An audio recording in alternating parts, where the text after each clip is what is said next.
Hello, dear students, how are you all? A warm welcome to all of you in this geography class. Students, in the previous video, we discussed about the differences between Western Ghat and Eastern Ghat as well as about the coastal plains of India.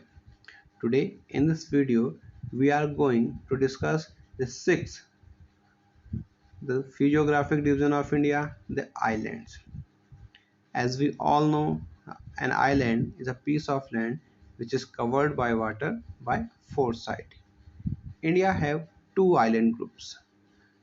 Andaman and Nicobar Island are on the southeast direction of India in Bay of Bengal, and the Lakshadweep Island are on the southwest direction in Arabian Sea. The Lakshadweep Islands. The Lakshadweep Islands group lies close to the Malabar coast of Kerala. These islands are composed of small coral islands. Earlier, they were known as Lakshadweep, Minicoy, and Amandeep. In 1973, they were renamed as the Lakshadweep. They cover a small area of 32 square kilometers. Kavaratti Island is the administrative headquarters of the Lakshadweep. So we can say Kavaratti is the capital of Lakshadweep. This island group has a great diversity of flora and fauna. The Piti Island, which is uninhabited, has a bird sanctuary.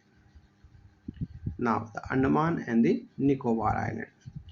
The analogated chain of islands located in the Bay of Bengal extending from north to south are the Andaman and Nicobar Islands. They are bigger in size and more numerous and scattered than the Lakshadweep Islands. The entire group of islands is divided into two broad categories, the Andaman in the north and the Nicobar in the south. Here we can see this part is known as Andaman in north and the Nicobar in south. It believed that these islands are the elevated portion of the submarine mountains. These islands are of great strategic importance for the country. They have great diversity of flora and fauna. These islands lie close to the equator, experience equatorial climate and have thick forest cover. So student, this was the sixth and the final video of this lesson. So let's go through the whole chapter one more time at the end.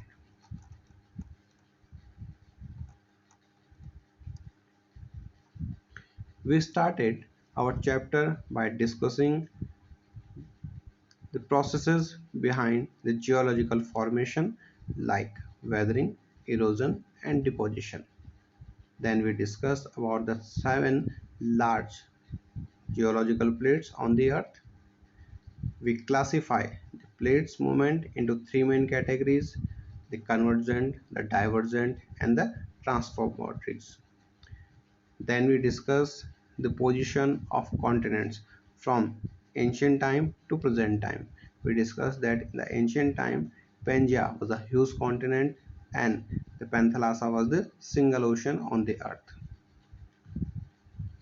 Then, the physiographic division of India. We classify India into six main parts: the Himalayan range, the northern plains, the peninsular plateau, the Indian desert, the coastal plains, and finally the island groups of India. We classify Himalaya into two main categories from north to south. We classify Himalaya into three main ranges. First, the Great or Inner or Himadri range.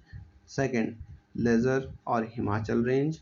And finally, the Shivalik or Outer Himalaya. This classification was on the basis of altitude or height.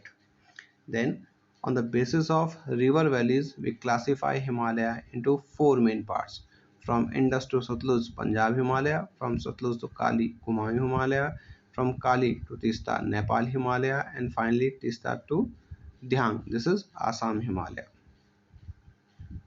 Then, in the northern plains, we read about the three main river systems, the Ganga, the Indus, and the Brahmaputra river system, and about the Punjab Plains, which is formed by the Indus and the tributaries of Indus, the Ganga Plains from Ghaggar to Tista River. This area is known as Ganga Plain, and finally the Brahmaputra Plains in northeastern states of India.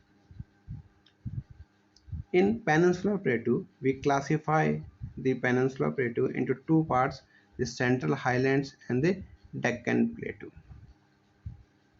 Then we classify Indian coastal line into four main categories: the Konkan coast, the Malabar coast, the Coromandel coast, and finally the Northern Sarkar. Then we read about the differences between the Western Ghat and Eastern Ghat. Like Western Ghat stretches from the Tapi River to Kanyakumari, and Eastern Ghat extends from Mahanadi Valley to Nilgiri Hills, and other important features of Western Ghat and Eastern Ghat. Then we read about the Indian desert, the location of Indian desert, as well as main characteristics of Indian desert. Then coastal plains of India. We classify coastal plain into two main categories: western coastal plain and eastern coastal plain of India. Then again we read about the coastal line of India as well as classification of coastal line like Konkan, Kannada, Malabar, Coromandel, and Northern Sarkar. And finally, today we read about the two island groups of India. So I hope all these videos will help you to understand this lesson and solve your doubts related to the lesson. Best wishes for your bright future. Thank you and have a nice day everyone. All the best.